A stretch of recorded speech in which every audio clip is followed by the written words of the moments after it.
Hello my dear students. என்னதான் whole year படிச்சிருந்தாலும் இந்த ஒரு எக்ஸாம்ல இருந்து இன்னொரு எக்ஸாம்க்கு இருக்கிற கேப்பை வந்து நம்ம எப்படி யூட்டிலைஸ் பண்றோமோ அது பொறுத்து தான் நம்ம மார்க்ஸும் இருக்கும்.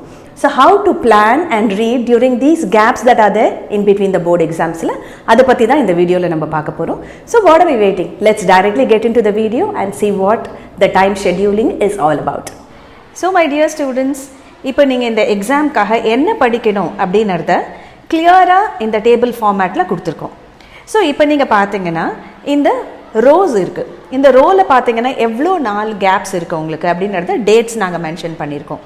அடுத்தது பார்த்தீங்கன்னா காலம்ஸ் இருக்குது. இந்த காலமில் ஃபர்ஸ்ட் காலமில் எவ்வளோ லெசன்ஸ் நீங்கள் கவர் பண்ணணும், அதுக்கப்புறம் மார்னிங் என்ன படிக்கணும், ஆஃப்டர்நூன் என்ன படிக்கணும், ஈவினிங் என்ன படிக்கணும் அப்படின்றதையும் நாங்கள் கிளியராக மென்ஷன் பண்ணியிருக்கோம். ஸோ ஏன் இந்த மாதிரி டிவைட் பண்ணணும் அப்படின்னா, சில லெசன்ஸ் வந்து ரொம்ப ஈஸியாக இருக்கும், அது வந்து உங்களுக்கு ஆஃப்டர்நூனில் போட்டிருக்கோம். மார்னிங் அண்ட் ஈவினிங் வந்து நிறைய டைம் இருக்குது, நீங்கள் ரிலேட்டிவ்லி இன்னும் ஃப்ரெஷ்ஷாக இருப்பீங்க அப்படின்றதுனால சில லெசன்ஸை நம்ம அலோகேட் பண்ணியிருக்கோம்.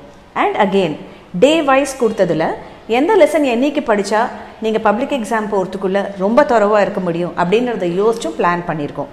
ஸோ இந்த டைமில் அந்த லெசன்ஸை நீங்கள் கண்டிப்பாக முடிங்க.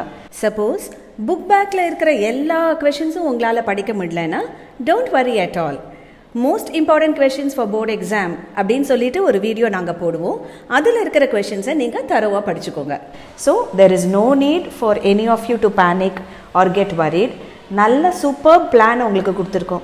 இதை நீங்கள் நல்லா யூஸ் பண்ணுங்கள். இந்த இருக்கிற கேப்பை வந்து ஃபுல்லாக யூட்டிலைஸ் பண்ணிங்கன்னா நீங்கள் பப்ளிக் எக்ஸாமுக்கு போச்சு you'll be very very confident and you will be able to give your best. So இந்த டேபிளை நல்லா பார்த்துக்கோங்க, நல்லா புரிஞ்சுக்கோங்க அண்ட் அதை ஃபாலோ பண்ணுங்கள். கண்டிப்பாக உங்களுக்கு ரொம்ப பெனிஃபிட்ஸ் இருக்கும். I'm sure this video is going to be very useful for you. Follow these techniques, read very well and do well in your board exams. See you in the next video. Bye.